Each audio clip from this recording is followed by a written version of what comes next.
यूँ तो इंडिया और पाकिस्तान में ये कहावत बहुत मशहूर है कि तस्वीरें सच बोलती हैं, लेकिन तस्वीरें इतना सच बोलेंगी मुझे ये नहीं पता था। मैं क्या कह रही हूँ ये मैं अभी आपको बताती हूँ। मेरे लेफ्ट हैंड साइड पे जो साहब हैं वो इजराइल के डिफेंस मिनिस्टर हैं। इनका ताल्लुक कहाँ से है? ऊपर देखिए, ऊपर इनका ताल्लुक बताया गया है कि ये पोलैंड से हैं। मिडिल में है शैतान याहू। शैतान याहू की फैमिली बेसिकली ओरिजिनली पोलैंड से है। पोलैंड कहाँ है? यूरोप में। मेरे राइट हैंड साइड पे है मिस्टर बेनी। बेनी का ताल्लुक कहाँ से है? ये पढ़ सकते हैं आप। मिस्टर बेनी का ताल्लुक है रोमानिया से। रोमानिया कहाँ है? यूरोप में। ये सब लोग इसराइल में क्या कर रहे हैं? एक प्राइम मिनिस्टर है, एक पार्लियामेंट मेंबर है और एक डिफेंस मिनिस्टर है। ये सब लोग इसराइल में क्या कर रहे हैं? ये सब लोग इसराइल में कत्लेआम कर रहे हैं। क्यों कर रहे हैं? क्योंकि ये यूरोपियन थे, इनको यूरोप से निकाला गया और ये कश्तियों में बैठ के लुटे पुटे हालात में फ़लस्तीन पहुंचे। और फ़लस्तीनियों ने इनको ना सिर्फ अपने घरों में, अपनी ज़मीन पे, अपने मुल्क में जगह दी, बल्कि इनको बाद में नेशनैलिटीज़ भी प्रोवाइड की। लेकिन उसके बाद पूरे वेस्ट को, पूरे मगरब को एक शैतानी सूझी और उन्होंने सोचा कि जब दुनिया में मुसलमान रियासतें हो सकती हैं, जब दुनिया में क्रिश्चियन रियासतें हो सकती हैं, तो क्यों ना एक जूइश स्टेट भी बनाई जाए।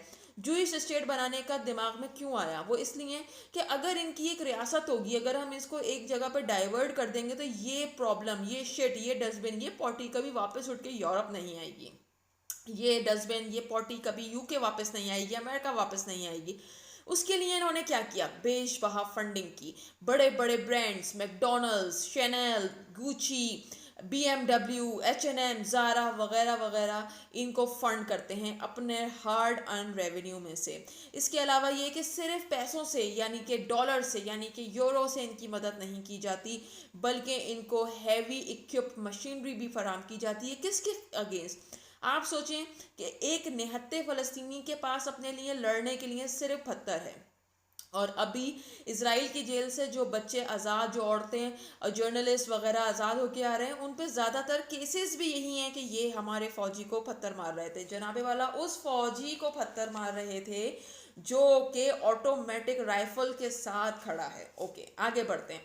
अब इनको फंडिंग करके क्या किया जा रहा है? इनको फंडिंग करके वहीं पे बिजी रखा जा रहा है ताकि ये वहाँ लड़ते रहें, लोगों को मारते रहें।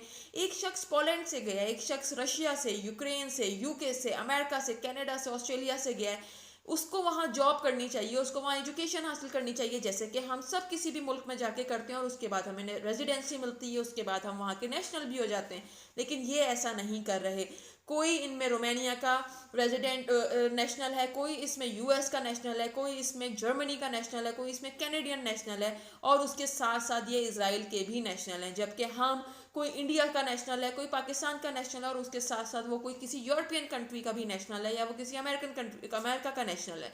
तो कहने का मतलब ये कि क्या हम इन मुल्कों में आके इनकी बिजनेस पे, इनकी प्रॉपर्टी पे, इनके स्कूल्स पे, इनकी कॉलेजेस पे, इनकी ज़मीन पे कब्जा कर रहे हैं? नहीं।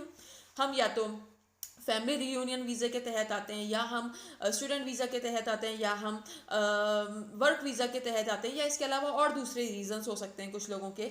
तो क्या हम यहाँ पे आके कब्जे कर रहे हैं? नहीं, हम यहाँ पे आके टैक्स दे रहे हैं। और ये क्या कर रहे हैं? ये फ़लस्तीनियों की ज़मीन पे कब्जा कर रहे हैं। और यूरोप, अमेरिका, कनाडा वगैरह वगैरह सब एक ज़बान होकर कहते हैं कि Israel has the right to defence.